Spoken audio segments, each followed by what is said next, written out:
मा कर्म जन्म कथनी करता विचारू, आ सृष्टिमां तुज विना નથી કોઈ મારું। કોને કહું કઠણ યોગ તણો બળાપો,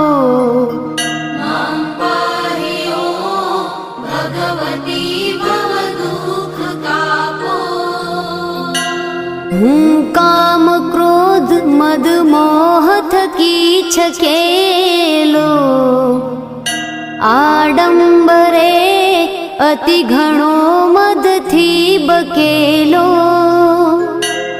દોષો થકી દૂષિત ના કરી માફ પાપો,